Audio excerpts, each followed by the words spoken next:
നമസ്കാരം. Hema committee report ചർച്ചയാകുന്നതിന്റെ ബലത്തിൽ cinema മേഖലയിലെ മോശം അനുഭവങ്ങൾ തുറന്നു പറഞ്ഞ നിരവധി പേരാണ് രംഗത്ത് വന്നത്. 20-ലധികം പരാതികൾ രജിസ്റ്റർ ചെയ്യപ്പെട്ടു. സ്പെഷ്യൽ ഇൻവെസ്റ്റിഗേഷൻ ടീം ഈ പരാതികൾ അന്വേഷിക്കുകയാണ്. പരാതിക്കാർക്കെതിരെ ആരോപണ വിധേയർ പരാതി നൽകുന്നതും നിയമ നടപടികൾ സ്വീകരിക്കുന്നതും നമ്മൾ കണ്ടു. പരാതി നൽകുന്നവരുടെ വിശ്വാസ്യത സംബന്ധിച്ചും ഏറെ ചർച്ചകൾ നടക്കുന്നു. ഇന്നിപ്പോൾ മുകേഷ് ഉൾപ്പെടെ 7 പേർക്കെതിരെ ലൈംഗിക അതിക്രമ പരാതി ഉന്നയിച്ച നടിക്കെതിരെ രംഗത്ത് വന്നിരിക്കുന്നത് ബന്ധുവായ മറ്റൊരു യുവതിയാണ്. സിനിമയിൽ അഭിനയിപ്പിക്കാമെന്ന് വാഗ്ദാനം നൽകി 2014 ചെന്നൈയിൽ വെച്ച് ഒരു സംഘത്തിന് മുന്നിൽ കാഴ്ചവെക്കാൻ ശ്രമിച്ചു എന്നതാണ് ആരോപണം. പോക്സോ അടക്കമുള്ള വകുപ്പുകൾ ചുമത്താവുന്ന ഗുരുതര ആരോപണങ്ങളാണ് യുവതി ഉയർത്തുന്നത്. പരാതി പ്രളയങ്ങളും കേസുകളും പരാതിക്കാരുടെ വിശ്വാസ്യത ചോർത്തുന്നുണ്ടോ? അവസരം ദുരുപയോഗിക്കാൻ ശ്രമം നടക്കുന്നു. ഈ ചർച്ചയിൽ നമുക്കൊപ്പം അഡ്വക്കേറ്റ് ഗ്ലോറി ജോർജ്, സാമൂഹ്യ പ്രവർത്തക, ശ്രീമതി മാളവിക ബിന്നി, സാമൂഹ്യ നിരീക്ഷക, മിനു മുനീറിനെ, ഈ പരാതി ഉന്നയിച്ച മിനു മുനീർ, അവർക്കെതിരെ പരാതി ഉന്നയിച്ച യുവതി എന്നിവരെ നമ്മൾ പ്രതീക്ഷിക്കുന്നു. അഡ്വക്കേറ്റ് പ്രിയദർശൻ തമ്പിയും നമ്മോടൊപ്പം ഈ ചർച്ചയിൽ പങ്കുചേരും. ആദ്യം അഡ്വക്കേറ്റ് ഗ്ലോറി, ഇനിയിപ്പോൾ നമ്മൾ ഈ തുറന്നു പറച്ചിലുകൾ നടക്കുന്ന സമയം മുതൽ തന്നെ ഈ ആരോപണം ഉന്നയിച്ച് രംഗത്ത് വരുന്നവർക്കെതിരായ പലതരത്തിലുള്ള കേസുകൾ, അവരുടെ മുൻകാല ചരിത്രം, അവരുൾപ്പെട്ടിട്ടുള്ള മറ്റ് കേസുകൾ സംബന്ധിച്ചൊക്കെ നിരവധി ചർച്ചകൾ നടക്കുന്നത് കണ്ടു. സമൂഹ മാധ്യമങ്ങളിലൊക്കെ അവരെ ഇല്ലായ്മ ചെയ്യാനുള്ള പ്രത്യേകമായ ശ്രമം തന്നെ നടക്കുന്നു എന്ന് വേണം പറയാൻ. പക്ഷേ ഇതൊരു സാഹചര്യമായി കണ്ട് മുന്നോട്ട് വന്നവരാണ് ഈ പരാതിക്കാർ. വർഷങ്ങളായി അവർ അനുഭവിച്ചു വരുന്ന ദുരിതം, അത് തുറന്നു പറയാൻ കിട്ടിയ അവസരം അവർ ഉപയോഗിക്കുന്നു എന്ന് കരുതി അവർക്ക് പിന്നിൽ ഉറച്ചു നിൽക്കുന്ന വലിയ ഒരു കൂട്ടം ആളുകളും ഉണ്ട്. ഇന്നിപ്പോൾ ബന്ധുവായ ഒരു യുവതി തന്നെ ഈ പരാതിക്കാരിക്കെതിരെ രംഗത്ത് വന്നിരിക്കുന്ന സാഹചര്യമാണ്. താങ്കൾ എങ്ങനെയാണ് ഇതിനെ കാണുന്നത്? തുറന്നു പറയുന്ന സ്ത്രീകൾക്കെതിരെ നടക്കുന്ന ആക്രമണങ്ങളുടെ ഭാഗമായിട്ടാണോ, അതോ ക്രെഡിബിലിറ്റി ഇല്ലാത്ത, വിശ്വാസ്യതയില്ലാത്ത പരാതിക്കാരിയായി ഇവർ മാറുന്നു എന്ന് താങ്കൾക്ക് തോന്നുന്നുണ്ടോ? നിരവധി പരാതികൾ, ഇത് നിരവധിയായിട്ടുള്ള കേസുകൾ സംബന്ധിച്ച് ആക്ഷേപങ്ങളൊക്കെ ഇതേ പരാതിക്കാരി നേരിട്ട് വരുന്ന ഒരു സാഹചര്യമുണ്ട്. ഈ ശ്രീ മുകേഷിനെതിരെ കൊടുത്തിരിക്കുന്ന പരാതി കൊടുത്ത പരാതിക്കാരി അവര് ക്രെഡിബിലിറ്റി ഇല്ല എന്നൊന്നും നമ്മൾക്ക് പറയാൻ സാധിക്കില്ല. കാരണം ഈ ഹേമ കമ്മിറ്റി റിപ്പോർട്ട് പുറത്തു വന്ന ഏതാനും ദിവസങ്ങൾക്കുള്ളിൽ തന്നെ ഇത്തരത്തിലുള്ള പരാതികൾ പലർക്കുമെതിരെ പോയി. പ്രമുഖരായിട്ടുള്ള വ്യക്തികൾ അടക്കമുള്ള ആളുകൾക്കെതിരെ പരാതികൾ പോയിട്ടുണ്ട്. അവർക്കെതിരെ FIR രജിസ്റ്റർ ചെയ്തിട്ടുണ്ട്. കേസുകൾ നടക്കുന്നുണ്ട്. അതും കഴിഞ്ഞ് എത്രയോ ദിവസങ്ങൾക്ക് ശേഷമാണ് ഇപ്പൊ ഈ പറയപ്പെട്ടതുപോലെയുള്ള കൗണ്ടർ അലിഗേഷൻസ് വീണ്ടും വന്നിരിക്കുന്നത്. പരാതി കൊടുത്തവർക്കെതിരെ ഇങ്ങനെയുള്ള അലിഗേഷൻസ് വന്നിരിക്കുന്നത് തന്നെ. അപ്പൊ അതുകൊണ്ട് തന്നെ അതിന്റെ ക്രെഡിബിലിറ്റിയെ കുറിച്ച് വ്യക്തിപരമായി എനിക്ക് സംശയമുണ്ട്. കാരണം അങ്ങനെ ഒരു പരാതി ഇവർക്ക് ഉണ്ടായിരുന്നുവെങ്കിൽ ഇതിനു മുൻപേ തന്നെ അത് കൊടുക്കാമായിരുന്നു. അത് അവർ ചെയ്തില്ല. അപ്പൊ ഇത്തരത്തിലൊരു പ്രമുഖ വ്യക്തിക്കെതിരെ ഒരു സ്ത്രീ പരാതിപ്പെടുവാൻ ഇടയായി. അതിനുള്ള സാഹചര്യം ഉണ്ടായപ്പോൾ അവരത് തീർച്ചയായിട്ടും ധൈര്യമായിട്ട് അവർ മുന്നോട്ട് വന്നു. അവരത് ഉറച്ചു നിന്നു.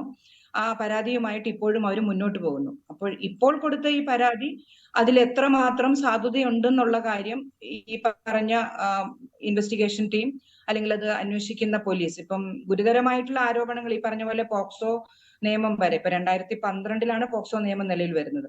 അതിനു മുൻപുള്ള കാര്യങ്ങളാണെങ്കിൽ നമുക്ക് ആ പ്രിവ്യൂവിൽ കൊണ്ടുവരാനായിട്ട് സാധിക്കില്ല. പക്ഷെ അതിനുശേഷം നടന്ന സംഭവങ്ങളെയാണ് ഇപ്പോൾ ഇത്തരത്തിൽ കൊണ്ടുവരുന്നത് എങ്കിൽ തീർച്ചയായിട്ടും അത് പോലീസിന് കേസ് എടുത്ത് അന്വേഷിക്കേണ്ട സാഹചര്യം തന്നെയാണ് നിയമപരമായി.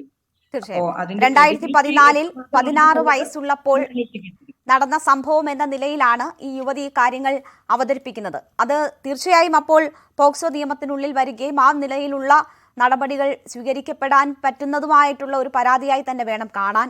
DGPക്കാണ് പരാതി നൽകിയിട്ടുള്ളത്. മുഖ്യമന്ത്രിക്കും അവർ നേരിട്ട് കണ്ട് മുഖ്യമന്ത്രിക്കും പരാതി നൽകിയിട്ടുണ്ട് എന്ന അവർ സ്ഥിരീകരിക്കുകയും ചെയ്യുന്നു. അതെ, ഇപ്പൊ ഇതിനകത്തൊക്കെ സത്യം ഉണ്ടെങ്കിൽ ശരിയാണ്, ഓക്കെ.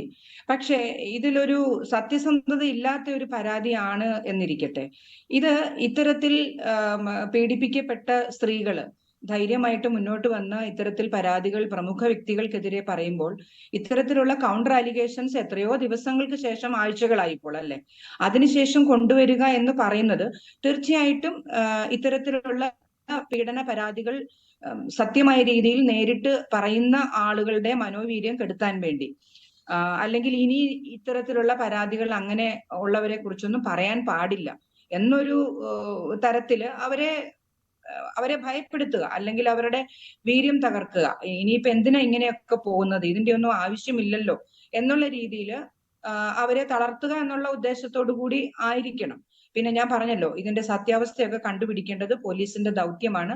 ഏതായാലും നല്ലൊരു സ്പെഷ്യൽ ഇൻവെസ്റ്റിഗേഷൻ ടീം ഉണ്ട്. അതിലുള്ള ആളുകളെ കുറിച്ച് നമുക്ക് ഇതുവരെ യാതൊരു അലിഗേഷൻസും ഇല്ലാത്ത നല്ല ഓഫീസേഴ്സ് ആണ് കൂടെയുള്ളത്.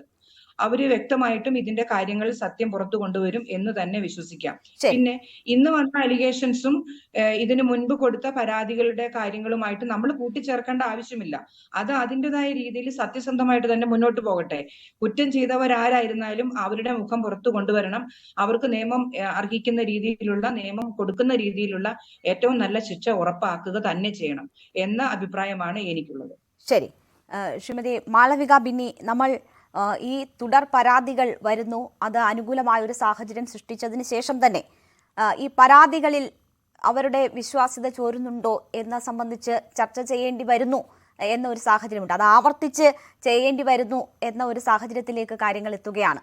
ഇന്നിപ്പോൾ അടുത്ത ബന്ധുവായ ഒരു യുവതി തന്നെയാണ് രംഗത്ത് വന്ന് ഈ കാര്യങ്ങൾ പറയുന്നത്. ആ പരാതിക്കാരി ആദ്യം ഈ നടി ഉന്നയിച്ച പരാതിയേക്കാൾ എത്രയോ ഗൗരവമേറിയ പരാതിയാണ് ഇന്ന് വന്ന ബന്ധുവായ യുവതി പറയുന്നത്. അപ്പോൾ രണ്ടും സ്ത്രീകളാണ്, രണ്ടുപേരും അവരുടെ ദുരനുഭവങ്ങളെക്കുറിച്ച് പറയുകയാണ്. സ്വാഭാവികമായും ഇത് കേൾക്കുന്നവർക്ക് പോലും ഒരു ആശയക്കുഴപ്പം ഉണ്ടാകാൻ ഇതൊക്കെ ഇടയാക്കുമല്ലോ. താങ്കൾ എങ്ങനെയാണ് ഇതിനെ നോക്കിക്കാണുന്നത്? പലതരത്തിലുള്ള സംശയങ്ങൾ ഇത് കേൾക്കുന്നവർക്കൊക്കെ ഉണ്ടാകാം. രണ്ടും സ്ത്രീകളാണ്, ഗുരുതരമായ ആരോപണങ്ങളാണ് ഉന്നയിക്കുന്നത്. നീതി എന്നത് ഇങ്ങനെയൊക്കെ കൂടെ കടന്നു പോയിട്ടുള്ള സ്ത്രീകൾക്ക് ഉറപ്പാക്കേണ്ടുന്ന ഒരു സാഹചര്യവുമുണ്ട്. അപ്പോൾ ഇതിനെ എങ്ങനെയായിരിക്കണം സമീപിക്കേണ്ടത്? ശരിയായ വിധത്തിലാണോ കാര്യങ്ങൾ മുന്നോട്ട് പോകുന്നത്? താങ്കൾ എങ്ങനെ നോക്കിക്കാണുന്നു? ഇതില് ആശയക്കുഴപ്പത്തിന്റെ ആവശ്യമില്ലെന്നാണ് ഞാൻ വിശ്വസിക്കുന്നത്. കാരണം നമുക്ക് ഒരു സപ്പോസിഷൻ എടുക്കാം. സപ്പോസിഷൻ മാത്രമാണ്. നമ്മൾ ഈ രണ്ടാമത്തെ പരാതിക്കാരി, അതായത് പരാതിക്കാരിക്കെതിരെ പരാതി കൊടുത്തിരിക്കുന്ന ആ വ്യക്തി പറയുന്നത് സത്യമാണെന്ന് തന്നെ വിചാരിക്കാന്നാണ് പറയുന്നത്. സത്യമാണെന്ന് തന്നെ വിചാരിക്കാം. എന്നാൽ ഈ സെക്ഷൽ പെർപെട്രേറ്റേഴ്സ് ചെയ്തത് ശരിയാകുമോ? ഇപ്പം ഒരാളെ എനിക്കെതിരെ അടിക്കുന്നു, ഞാൻ മറ്റൊരാളെ അടിക്കുന്നു. അപ്പം എനിക്കെതിരെ അടിച്ച അടി അപ്പോഴും തെറ്റ് തന്നെയാണ്. അതുകൊണ്ട് തന്നെ ഈ രണ്ട് കാര്യങ്ങളും കൂട്ടിക്കുഴയ്ക്കേണ്ടതില്ല. ഇത് രണ്ട് കേസുകളെ രണ്ടായിട്ട് തന്നെ കാണുകയും ഇപ്പോൾ ആദ്യത്തെ പരാതിക്കാരി ഉന്നയിച്ച ഓരോ കാര്യങ്ങൾക്കും എതിരെ വളരെ കൃത്യമായിട്ട് എൻക്വയറി വരേണ്ടതും ആവശ്യമാണ്. എന്നും പറഞ്ഞ് നമ്മൾ ഈ രണ്ടാമത്തെ പരാതിക്കാരിയെ തള്ളിക്കളയുകയോ അവരുടെ വാക്കുകൾ വിശ്വസിക്കാതിരിക്കുകയോ ചെയ്യേണ്ട ആവശ്യമില്ലെന്നും കൂടെ ഞാൻ ഇതിനോട് ചേർത്ത് പറയുന്നുണ്ട്. പക്ഷെ ഏതൊരു സ്ത്രീ ആണെങ്കിലും ഇനി അവരുടെ സ്വഭാവ സർട്ടിഫിക്കറ്റ് നമ്മൾ നോക്കേണ്ട ആവശ്യമില്ല. നമ്മൾ ആസ് എ സമൂഹം നമുക്കൊരു പ്രശ്നമുണ്ട്. നമ്മൾ ഏറ്റവും ഐഡിയൽ ആയിട്ടുള്ള, അല്ലെങ്കിൽ ഏറ്റവും പവിത്രമായിട്ടുള്ള, അല്ലെങ്കിൽ ഏറ്റവും നല്ല കുട്ടിയായിട്ടുള്ള ഒരു വിക്ടിമിന് വേണ്ടി, ഒരു അതിജീവിതയ്ക്ക് വേണ്ടി ഇങ്ങനെ കാത്തിരിക്കുന്ന ഒരു സമൂഹമാണ്. അങ്ങനെ ഇന്ന സ്വഭാവ സവിശേഷതകളുള്ള, അല്ലെങ്കിൽ ഒരു തെറ്റും ചെയ്യാത്ത ഒരു വിക്ടിമോ സർവൈവറോ ഒരു കാലത്തും ഉണ്ടായിരിക്കണമെന്നില്ല. പക്ഷെ എന്താണ്, ആ ഒരു വിക്ടിമിന് മാത്രമേ നമ്മൾ സുരക്ഷ ഉറപ്പാക്കുകയുള്ളൂ, അല്ലെങ്കിൽ അങ്ങനെയുള്ളൊരു അബ്സല്യൂട്ട്ലി പെർഫെക്റ്റ് വിക്ടിമിന് മാത്രമേ നീതി കൊടുക്കുകയുള്ളൂ എന്ന് പറയുന്നത് സമൂഹം, ഒരു പ്രോഗ്രസീവ് സമൂഹം എന്നുള്ള നിലയിൽ ഒരു തെറ്റായ ചിന്താഗതി ആണ്. രണ്ട്, വളരെ കൃത്യമായിട്ട് ഈ എവിടെയൊക്കെ സെക്ഷൽ അലിഗേഷന്റെ കാര്യം വന്നിട്ടുണ്ടോ, ലൈംഗിക അതിക്രമം നടന്നിട്ടുണ്ട് എന്നുള്ള ആരോപണങ്ങൾ വന്നിട്ടുണ്ടോ, അവിടെ എല്ലാം തന്നെ കൗണ്ടർ, ഈ പ്രതി ആരോപണങ്ങളുടെ ഒരു വലിയ നിര തന്നെ നമുക്ക് കാണാൻ പറ്റും. ഇപ്പൊ ദിലീപിന്റെ കേസിൽ നോക്കുകയാണെങ്കിൽ ബാലചന്ദ്രകുമാറിനെതിരെ ഇതുപോലെ തന്നെ ഒരു fake rape attempt case file ചെയ്യപ്പെടുന്നത് നമ്മൾ കേട്ടിട്ടുള്ളതാണ്. ആ കേസിനെ കുറിച്ച് ഇപ്പൊ കേൾക്കുന്നത് പോലുമില്ല. പല രാഷ്ട്രീയക്കാർക്കെതിരെ എവിടെയൊക്കെ ലൈംഗിക അതിക്രമണ ആരോപണങ്ങൾ വന്നിട്ടുണ്ടോ അവിടെ എല്ലാം തന്നെ കൗണ്ടർ ആരോപണങ്ങളും വന്നിട്ടുണ്ട്. ഇതിങ്ങനെ എന്താണ്, ജനങ്ങളുടെ ഇടയിൽ ഒരു ആശയക്കുഴപ്പം ഉണ്ടാക്കാൻ മനഃപൂർവ്വമായിട്ട് സൃഷ്ടിക്കുന്നതാണ്. പക്ഷെ ഇവിടെ ആശയക്കുഴപ്പം ഇല്ലാതെ നിൽക്കാനുള്ള പ്രബുദ്ധത കേരളത്തിലെ ജനത കാണിക്കേണ്ട ആവശ്യമുണ്ട്. ഇതിനെ രണ്ടായിട്ട് കാണുകയും ആരുടെ ഇനി ഏതൊക്കെ രീതിയിലുള്ള ഒരു സ്ത്രീയുടെ എതിരെയാണോ ഒരു ആരോപണം വന്നതെങ്കിലും ആ സ്ത്രീ ഉന്നയിക്കുന്ന സേഫ് വർക്ക് പ്ലേസ്, സുരക്ഷിതമായിട്ടൊരു തൊഴിലിടം വേണമെന്നും ആ തൊഴിലിടത്തിൽ എല്ലാവർക്കും ജോലി ചെയ്യാനുള്ള അധികാരം വേണമെന്നും പറയുന്ന ആ ഒരു പോയിന്റ് വളരെ റെലവെന്റ് ആയിട്ടുള്ള ഒരു പോയിന്റ് തന്നെയാണ്. ഈ ഹേമ കമ്മിറ്റി റിപ്പോർട്ട് മുമ്പോട്ട് വെക്കുന്ന ആശയം അതാണ്. ഇനി ഈ രണ്ടാമത്തെ പരാതിക്കാരിയുടെ അലിഗേഷൻസ് നമ്മൾ എടുത്തു നോക്കിയാലും അവരും പ്രൂവ് ചെയ്യുന്നത് മലയാളം സിനിമ എന്നുള്ളത് തികച്ചും അരക്ഷിതമായിട്ടുള്ള ഒരു തൊഴിലിടമാണെന്ന് തന്നെയാണ്. കാരണം അവരും പറയുന്ന അതാണല്ലോ, സിനിമയ്ക്ക് ചാൻസ് കൊടുക്കാമെന്ന് പറഞ്ഞാണ് കൊണ്ടുപോയിട്ടുള്ളത്. അപ്പം എഗെയിൻ ഹേമ കമ്മിറ്റി റിപ്പോർട്ട് വളരെ കൃത്യമായിരുന്നെന്നും സിനിമാക്കാരുടെ ഇടയിലും ഇങ്ങനെ ഒരു പ്രവണത ഉണ്ടെന്നും ആ പുഴുക്കുത്തുകളെ തിരിച്ചറിയണമെന്നും തന്നെയാണ് ഈ രണ്ടാമത്തെ പരാതിക്കാരിയുടെ പരാതിയും നമ്മളെ ഓർമ്മിപ്പിക്കുന്നത്. അത് ഒരു പേഴ്സണിലേക്ക് ചുരുക്കി അവരുടെ വിശ്വാസ്യത, ഇപ്പം കോർട്ട് തന്നെ പറയുന്നുണ്ടല്ലോ, ഒരു വിക്ടിമിന്റെയോ ഒരു അതിജീവിതയുടെയോ ക്യാരക്ടർ നമ്മൾ അന്വേഷിക്കേണ്ട ആവശ്യമില്ല. അവർ ക്യാരക്ടർ സർട്ടിഫിക്കറ്റ് നമുക്ക് നമ്മുടെ സമൂഹത്തിന്റെ മുന്നിലോ അല്ലെങ്കിൽ കോടതിയുടെ മുന്നിലോ അവരുടെ ക്യാരക്ടർ പ്രൂവ് ചെയ്യേണ്ട ആവശ്യമില്ലല്ലോ. ആ ക്രൈം നടന്നോ ഇല്ലേ എന്ന് മാത്രമാണ് നമ്മൾ ആലോചിക്കുന്നത്. രണ്ട് സംഭവങ്ങളാണ്, രണ്ട് സമയങ്ങളിൽ നടന്ന സംഭവങ്ങളാണ്. അത് രണ്ട് കേസായി അന്വേഷിക്കണം, അതിൽ കൺഫ്യൂഷൻ വേണ്ട എന്നതാണ് മാളവിക ബിന്നി ഇവിടെ സൂചിപ്പിക്കുന്നത്. അഡ്വക്കേറ്റ് ഗ്ലോറി ജോർജ്, ഇവിടെ എന്താണ് ഇപ്പോഴത്തെ ഈ സാഹചര്യം എന്ന് ഈ ആരോപണം ഉന്നയിച്ച ബന്ധുവായ യുവതിക്കെതിരെ ഈ നടി പറയുന്നത്, താൻ കൂടുതൽ വെളിപ്പെടുത്തലുകൾ കുറച്ച് സ്ത്രീകൾ, സിനിമയിലെ മോശം അനുഭവമുള്ള സ്ത്രീകൾ നടത്തുമെന്ന് നേരത്തെ തന്നെ പറഞ്ഞതാണ്. ഓണം കഴിയുമ്പോൾ തന്നെ ആ ഒരു തുറന്നു പറച്ചിലുണ്ടാകും. അത് പല പ്രമുഖർ 14 MLA-മാർ ഉൾപ്പെടെ ഇതിലുണ്ട് എന്നാണ് അവർ പറയുന്നത്. അപ്പോൾ അങ്ങനെ കൂടുതൽ പേർക്കെതിരെ ദുരിതം അനുഭവിച്ച അല്ലെങ്കിൽ മോശം സമീപനം അനുഭവിക്കേണ്ടി വന്ന സ്ത്രീകൾ രംഗത്തെത്തി തുറന്നു പറയും.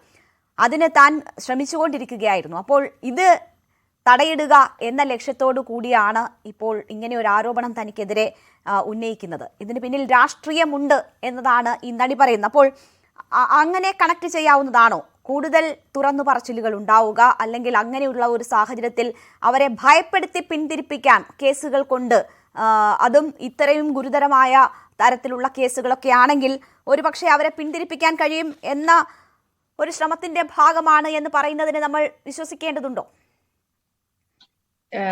നമ്മൾക്ക് അതില് എന്താ പറയാ, ഒരു കാര്യം ഞാൻ പറഞ്ഞോട്ടെ. ഈ ഹേമ കമ്മിറ്റി 4.5 വർഷത്തോളം ഇത് പൂഴ്ത്തിവെക്കപ്പെട്ടു ഇല്ലേ? ഞാനൊക്കെ ആയാലും എപ്പോഴും ചിന്തിക്കുന്ന ഒരു കാര്യമായിരുന്നു, ഇതിനകത്ത് പറഞ്ഞിരിക്കുന്ന പ്രതിസ്ഥാനത്തുള്ളവരുടെ പേരുകൾ അങ്ങേയറ്റം സംരക്ഷിക്കപ്പെട്ടു. അത് സമൂഹത്തിന് തന്നെ അങ്ങേയറ്റം എന്താ പറയാ, വല്ലാത്തൊരു വിഷമവും ആകുലതയും എല്ലാം ഉണ്ടാക്കിയ ഒരു കാര്യമാണ്. ഇപ്പൊ ഏതൊരു കുറ്റകൃത്യമാണെങ്കിലും പ്രതികളുടെ പേര് എവിടെയും പബ്ലിഷ് ചെയ്യുന്ന ഒരു അവസ്ഥയാണ് നമുക്ക് കാണാനുള്ളത്. ഏത് കേസ് എടുത്തു നോക്കിക്കോളൂ, നമ്മൾ അത് ഒരിക്കലും. പക്ഷെ വിക്ടിമിന്റെ പേര് സംരക്ഷിക്കപ്പെടുക, അവരുടെ സ്വകാര്യത സംരക്ഷിക്കപ്പെടുക എന്നുള്ളത് നിയമപരമായി അവർക്ക് കൊടുക്കേണ്ട അവകാശത്തിന്റെ ഒരു കാര്യം കൂടിയാണ്. ഇവിടെ അത് സംരക്ഷിക്കപ്പെട്ടിട്ടില്ല എന്ന് പറഞ്ഞാൽ വിക്ടിമിന്റെ അല്ല, സോറി, ഈ അക്യൂസിന്റെ പേര് ഇവര് മൂടി വെക്കപ്പെട്ടു. അത് ആ കമ്മിറ്റിയിലുള്ളത് അതങ്ങ് പുറത്തു വിട്ടിരുന്നെങ്കിൽ ഇത്രയുള്ള പ്രശ്നങ്ങളൊന്നും ഉണ്ടാകുകയില്ലായിരുന്നു. പിന്നെ ഹേമ കമ്മിറ്റിയുടെ പൂർണ്ണരൂപം നമ്മൾ ആരും കണ്ടിട്ടില്ല. ഏതാനും ചില വ്യക്തികൾ മാത്രമാണ് ഇതിന്റെ പൂർണ്ണരൂപം കണ്ടിരിക്കുന്നത്. അപ്പം ഇന്നും പല ന്യൂസ് ചാനലിലും അത് പറയുന്നുണ്ടായിരുന്നു, 20ഓളം പേരുടെ മൊഴികൾ അതീവ ഗൗരവതരമാണെന്നുള്ള കാര്യം. അപ്പൊ എന്തായാലും അതിലൊരു സ്പെഷ്യൽ ഇൻവെസ്റ്റിഗേഷൻ ടീം അതിന്റെ മുകളിൽ തീർച്ചയായിട്ടും ആക്ഷൻ എടുക്കുമെന്ന് തന്നെ നമുക്ക് കരുതാം. അപ്പൊ ഇപ്പൊ ഈ പറഞ്ഞ അലിഗേഷൻസ് രാഷ്ട്രീയ പ്രേരിതമാണോ എന്ന് നമ്മൾ സംശയിക്കേണ്ടിയിരിക്കുന്നു ഒരു തരത്തിൽ. കാരണം ഇതിന്റെ പിന്നാമ്പുറത്ത് നമ്മൾ ഈ പറഞ്ഞ പോലെയാണ് ഇത് പൂഴ്ത്തിവെക്കപ്പെട്ടതും ഇത്രയും കാലമായിട്ടും ഈ കാര്യങ്ങൾ, ഈ പ്രതികളുടെ കാര്യങ്ങൾ പറയാത്തതും ഇതിനകത്തെ പവർ ഗ്രൂപ്പ് ആരൊക്കെയാണെന്നുള്ള കാര്യങ്ങൾ പുറത്തു വിടാത്തതും എല്ലാം കൂടെ കൂട്ടി വായിക്കുമ്പോൾ നമ്മൾക്ക് അങ്ങനെയുള്ള സംശയം രൂപപ്പെടുന്നു എന്നുള്ളതിൽ നമ്മൾ ആരെയും കുറ്റപ്പറഞ്ഞിട്ട് കാര്യമില്ലല്ലോ. അപ്പോ അതുണ്ടാകാം. പിന്നെ ഈ പറഞ്ഞതുപോലെ ഈ പറഞ്ഞ വ്യക്തി ഇത് സത്യമായിരിക്കാം, ഇന്ന് രാവിലെ പറഞ്ഞ അലിഗേഷൻസ് സത്യമായിരിക്കാം. നമ്മൾക്ക് ഇതിന്റെ സത്യാവസ്ഥകളോ മറ്റു കാര്യങ്ങളോ ഒന്നും അറിയത്തില്ല. മുൻപ് മാളവിക പറഞ്ഞതുപോലെ ഇത് രണ്ടായിട്ട് അന്വേഷിക്കട്ടെ. ഏതായാലും ഇന്ന് രാവിലെ പറഞ്ഞ വ്യക്തിയും പ്രത്യേകമായി പരാതി റിട്ടേൺ ആയിട്ട് ഹയർ ഒഫീഷ്യൽസിന് ഇത് കൊടുത്ത സ്ഥിതിക്ക് തീർച്ചയായിട്ടും പോലീസ് അത് കേസെടുത്ത് അന്വേഷിക്കേണ്ട കാര്യം തന്നെയാണ്. അതോടൊപ്പം MLA മുകേഷിനെതിരെ പോയിരിക്കുന്ന ഈ പരാതിയും തീർച്ചയായിട്ടും ശക്തമായ രീതിയിൽ തന്നെ അന്വേഷിക്കട്ടെ, നിഷ്പക്ഷമായി അന്വേഷിക്കട്ടെ. ഇത്തരത്തിലുള്ള പൊയ്മുഖങ്ങൾ പൊളിഞ്ഞു വീഴുക തന്നെ ചെയ്യണം. ആരാണ് യഥാർത്ഥത്തിൽ പ്രതിയാണെന്നുള്ളത് സമൂഹം അറിയട്ടെ. എല്ലാവരും മാന്യരുടെ ഒരു മുഖംമൂടി അണിഞ്ഞു നിൽക്കുന്ന ആ ഒരു കാര്യങ്ങൾ അതൊക്കെ ഒന്ന് മറനീക്കി പുറത്തു വരണം എന്ന് തന്നെയാണ് പൊതുസമൂഹം ആഗ്രഹിക്കുന്നത്. അതുകൊണ്ട് കേസുകൾ ഇങ്ങനെ വന്നിട്ടുണ്ടെങ്കിലും മുൻപ് പരാതിപ്പെട്ടവര് ഭയപ്പെടേണ്ട കാര്യമില്ല. അവരതിൽ ഉറച്ചു നിൽക്കുക. നമ്മൾ ഇതൊക്കെ ഇങ്ങനെ കൊടുത്തു, ഒരു അലിഗേഷൻസ് പറഞ്ഞു, പിന്നെ പുറകോട്ട് പോകുമ്പോഴാണ് നമ്മൾ എല്ലാവരെയും ഒരു പൊട്ടന്മാരാക്കുന്ന ഒരു അവസ്ഥയിലേക്ക് പോകുന്നത്. അതേസമയത്ത് കൊടുത്ത പരാതിയിൽ അവർ ഉറച്ചു നിൽക്കുകയാണെങ്കിൽ അതിന്റെ മുകളിൽ അന്വേഷണം നടക്കട്ടെ, വിചാരണ നടക്കട്ടെ, യഥാർത്ഥ സത്യം പുറത്തു വരട്ടെ ആരുടെ കാര്യത്തിൽ. എന്തായാലും പരാതി കൊടുക്കാൻ തയ്യാറായിരിക്കുന്ന യുവതികൾ ആരാണെങ്കിലും അവർക്ക് ഈ കേസുകൾ കണ്ട് പിന്നോട്ട് പോകേണ്ടി വരുന്ന സാഹചര്യം ഉണ്ടാകില്ല. അത് തുറന്നു പറയാവുന്ന സാഹചര്യം ഇപ്പോഴും ഉണ്ട്. അവർ പിന്തിരിയരുത് എന്ന ഒരു സാഹചര്യമാണ് അല്ലെങ്കിൽ കാര്യമാണ് ചൂണ്ടിക്കാണിക്കുന്നത്. ഇവിടെ ഇപ്പോൾ ഈ ബന്ധുവായ യുവതി, നടിക്കെതിരെ പരാതി ഉന്നയിച്ച ബന്ധുവായ യുവതി ഇപ്പോൾ SITക്ക് മുന്നിലാണ് എന്നാണ് നമ്മൾ മനസ്സിലാക്കുന്നത്. SIT അവരുടെ മൊഴിയെടുക്കുന്നു എന്ന് മനസ്സിലാക്കുന്നു. നമ്മളോട് അത് കഴിയുകയാണെങ്കിൽ, മൊഴിയെടുപ്പ് പൂർത്തിയാവുകയാണെങ്കിൽ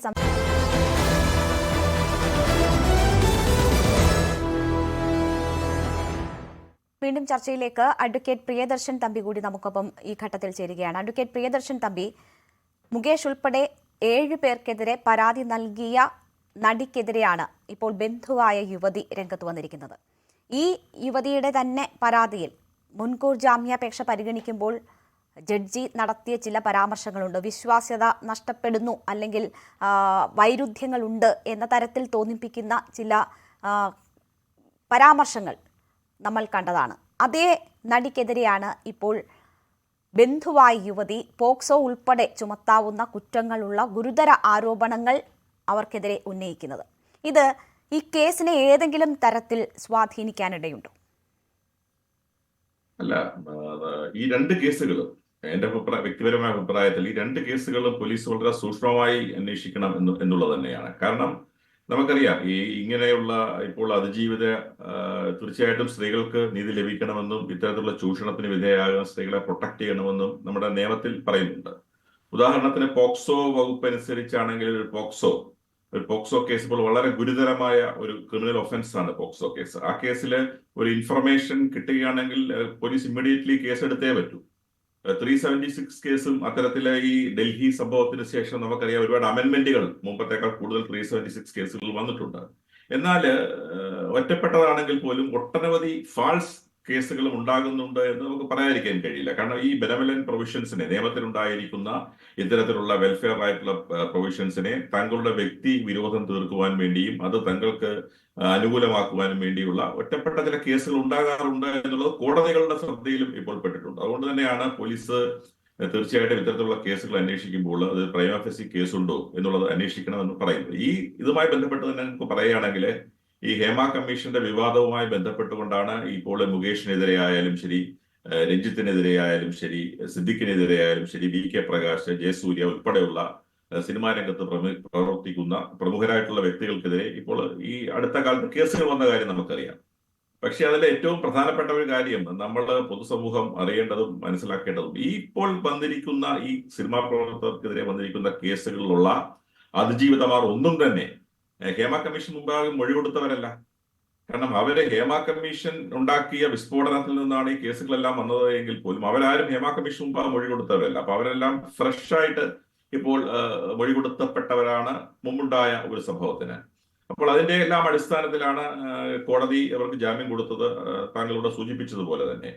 എന്നാൽ ഇപ്പോൾ ഒരു കേസ്, അതായത് വാദിക്ക് ഒരു ഈ കേസിലെ അതിജീവിതക്കെതിരെ അവരുടെ ബന്ധു എന്ന് പറയുന്ന വ്യക്തിയാണ് കേസ് കൊടുത്തതെന്നാണ് ഞാൻ മനസ്സിലാക്കുന്നത്. പക്ഷെ ആ കേസിൽ വളരെ ഗൗരവമായ ആരോപണങ്ങളാണ് ഉന്നയിച്ചിരിക്കുന്നത്. പക്ഷെ ആ ഗൗരവമായ ആരോപണങ്ങൾ ശരിയാണോ എന്നുള്ളതാണ് ഏറ്റവും പ്രധാനപ്പെട്ട കാര്യം.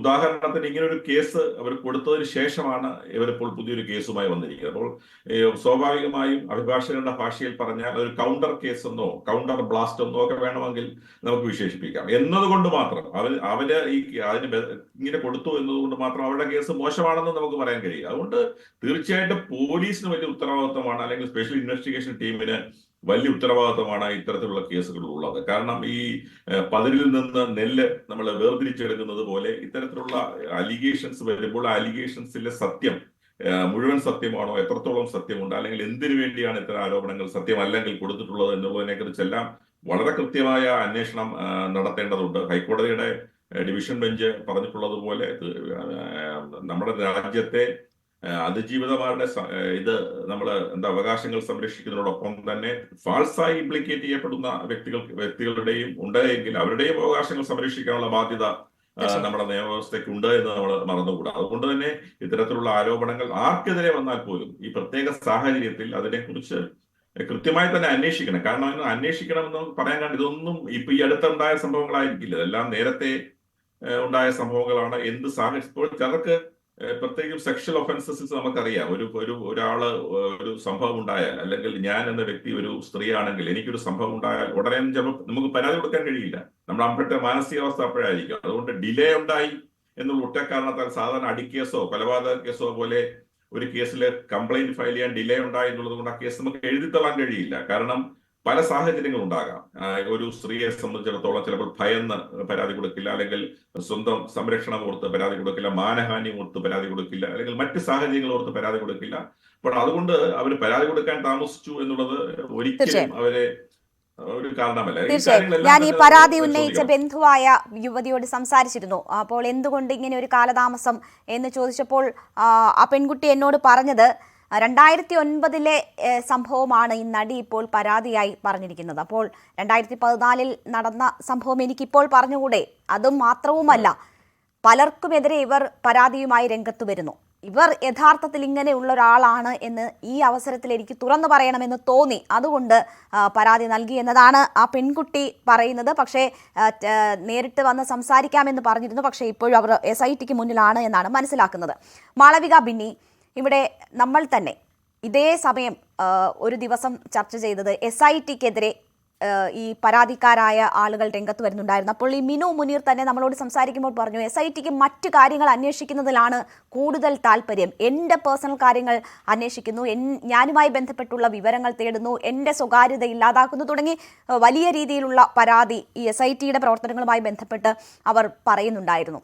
ഇതിപ്പോൾ അവർക്കെതിരെ തന്നെ വീണ്ടും കേസുകൾ വരുന്നുണ്ട്. ഈ നമ്മൾ കണ്ടതാണ്, ഈ ഹേമ കമ്മിറ്റി റിപ്പോർട്ട് വന്നതിന് ശേഷം പുറത്തു വന്ന പരാതികളിലെല്ലാം തന്നെ ആരോപണ വിധേയർ ഈ പരാതി ഉന്നയിച്ചവർക്കെതിരെയൊക്കെ നിയമ നടപടികൾ നടത്തുകയാണ്. അപ്പോൾ അങ്ങനെയുള്ള പരാതികൾ, ഇതുപോലെ വരുന്ന പരാതികൾ, അങ്ങനെയുള്ള സാഹചര്യങ്ങളൊക്കെ അവർ നേരിടേണ്ടി വരുന്നു. അപ്പോൾ SITക്ക് തന്നെ ഒരുപക്ഷെ ഏത് കേസിന് പ്രാമുഖ്യം നൽകണ്ട എന്നൊക്കെയുള്ള ഒരു ആശയക്കുഴപ്പം വേണമെങ്കിൽ ഈ കാര്യവുമായി ബന്ധപ്പെട്ടുണ്ടാകാമോ? ഒരു പക്ഷേ ഏതെങ്കിലുമൊക്കെ താല്പര്യങ്ങൾ ഉണ്ടെങ്കിൽ അന്വേഷണ ഉദ്യോഗസ്ഥരെ അത് ആ രീതിയിൽ ചലിപ്പിക്കാൻ ഈ സാഹചര്യങ്ങൾ, കേസുകൾ കൂടുതലായി ഉയർന്നു വരുന്ന സാഹചര്യങ്ങൾ ഇടയാക്കുമോ? ഇടയാക്കുമെന്ന് തന്നെയാണ് ഇതിനു മുമ്പേ ഉള്ള റീസെന്റ് ചരിത്രം നമുക്ക് കാണിച്ച് തരുന്നത്. ഇപ്പം ദിലീപിന്റെ കേസ് നമ്മൾ എടുത്തു നോക്കിയാലും ഇതിനു മുമ്പ് വന്നിട്ടുള്ള സെക്ഷൽ അലിഗേഷൻസിന്റെ കേസ്, അത് നമ്മുടെ കേരളത്തിലാണെങ്കിലും ശരി, ബോളിവുഡ് പോലുള്ള സ്ഥലങ്ങളിലാണെങ്കിലും ശരി, മീറ്റു മൂവ്മെന്റ് കഴിഞ്ഞിട്ടുള്ള ഹോളിവുഡിലാണെങ്കിലും ശരി, ഇങ്ങനെ ഒരു 2 കോർട്ടുകളുണ്ടല്ലോ ഇവിടെ. ഒന്ന് നമുക്ക് കോർട്ട് ഓഫ് പബ്ലിക് ഒപ്പീനിയൻ എന്ന് പറഞ്ഞത്, അതായത് പൊതുജനത്തിന്റെ ഒരു പബ്ലിക് കോൺഷ്യസ്നെസ് തിരിക്കുന്നതിലും ഇത് സഹായകമാകും. അതേപോലെ തന്നെ ഈ ജഡ്ജിമാരും വക്കീലന്മാരും ഇവരെല്ലാം തന്നെ സമൂഹത്തിൽ നിന്ന് തന്നെ ഉള്ള ആൾക്കാരാണല്ലോ. അവരുടെ ചിന്തയെ പലപ്പോഴും ഏതെങ്കിലും ഒരു ഡൗട്ടിന്റെ ഒരു സീഡ് അതിൽ ഇൻസെപ്റ്റ് ചെയ്യാനും വേണ്ടി ഇങ്ങനെയുള്ള പ്രവൃത്തികൾ വളരെയേറെ ഉതകും. അത് മനഃപൂർവ്വം തന്നെയാണ് ചെയ്യപ്പെടുന്നത്. അത് ചെയ്യാൻ വേണ്ടിയുള്ള തന്ത്രങ്ങൾ പല രീതിയിലുള്ള പല ഇടങ്ങളിൽ നിന്നും വരുന്നതായിട്ട് നമ്മൾ ഇതിനു മുമ്പേയും കണ്ടിട്ടുണ്ട്.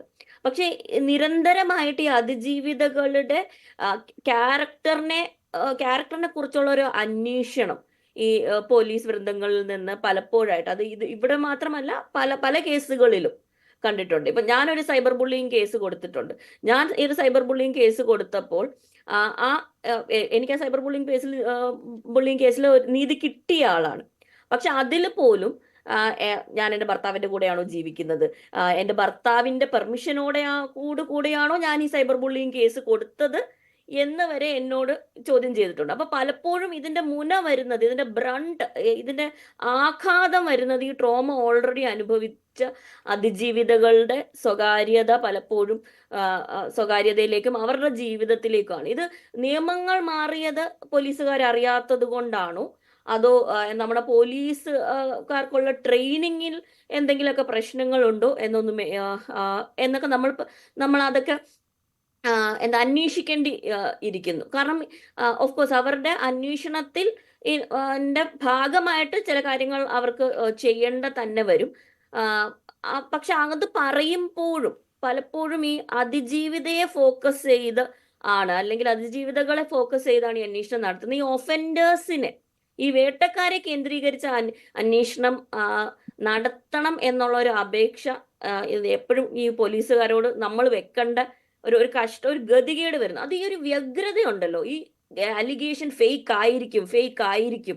അതായത് കുറെ റിയൽ അലിഗേഷൻസ് വരുമ്പോഴും നമ്മൾ ആ ഒറ്റ ഒരു ഫേക്ക് അലിഗേഷന് വേണ്ടി ഇങ്ങനെ വെയിറ്റ് ചെയ്യാണ്. അതായത് ഏതെങ്കിലും ഒരു സ്ത്രീ കള്ളം പറഞ്ഞിരിക്കും എന്നുള്ള ഏകദേശം ഉറപ്പുള്ളത് പോലെയാണ് പലപ്പോഴും നമ്മുടെ സമൂഹം പെരുമാറുന്നത്. അതുകൊണ്ടാണ് നമ്മൾ എപ്പോൾ സെക്ഷൽ അലിഗേഷൻ മാറ്റിവെക്കാം. ഇനി ഡൗറിയുടെ കേസിലാണെങ്കിലും അതിപ്പോ സ്ത്രീകളെ സംബന്ധിച്ചിട്ടുള്ള വിഷയങ്ങൾ വരുമ്പോൾ എപ്പോഴും ഫേക്ക് ഉണ്ടായിരിക്കും എന്നുള്ള ഒരു മുൻധാരണയോടുകൂടിയാണ് പലപ്പോഴും സമൂഹം പ്രവർത്തിക്കുന്നത്. ഇപ്പോൾ ഉള്ള SIT ടീം എനിക്ക് വിശ്വാസമുള്ള ഒരു SIT ടീമാണ്. കാരണം അവരുടെ ഒരു ട്രാക്ക് റെക്കോർഡ് എടുത്ത് നോക്കിയാൽ വളരെ കൃത്യതയോടെ കേസുകൾ തെളിയിച്ചതും കൃത്യനിർവഹണത്തിൽ വളരെ എഫിഷ്യന്റ് ആയിട്ടുള്ള ഒരു സെറ്റ് ഓഫ് പോലീസ് ഓഫീസേഴ്സ് ആണെന്നാണ്. അതുകൊണ്ട് എനിക്ക് അവരിൽ വിശ്വാസമുണ്ട്. പക്ഷേ ഈ ജനറൽ ഒരു വ്യഗ്രത ഉണ്ടല്ലോ, ഫേക്ക് ആകണമെന്ന് തെളിയിക്കും. നിവിൻ പോളിയുടെ കാര്യം വന്നപ്പോൾ അതിലെ അതിജീവിത മാഫിയയുടെ കാര്യം പറയുന്നു, നിവിൻ പോളി ഗുണ്ടകളെ ഇറക്കി എന്നുള്ള കാര്യമൊക്കെ പറയുന്നു. അപ്പം നമുക്ക് പെട്ടെന്നില്ല ഇതൊക്കെ കള്ളമാണ് എന്ന് തെളിയിക്കാൻ മീഡിയയ്ക്കും അതേപോലെ തന്നെ സമൂഹത്തിന് അത് വിശ്വസിക്കാനും ഉള്ള ഒരു തിടുക്കം നമ്മൾ കണ്ടതാണ്. എന്നാൽ ഇവിടെ മാഫിയയുടെ കാര്യം പറയുമ്പോൾ വളരെ ഈസി ആയിട്ട് വിശ്വസിക്കുകയാണ്, ഇവരൊരു മാഫിയയുടെ ഭാഗമായിരിക്കും എന്ന് വിശ്വസിക്കാൻ നമ്മൾ റെഡിയാണ്. അപ്പൊ അതിലൊരു വലിയ വൈരുദ്ധ്യം നമ്മൾ കാണണം.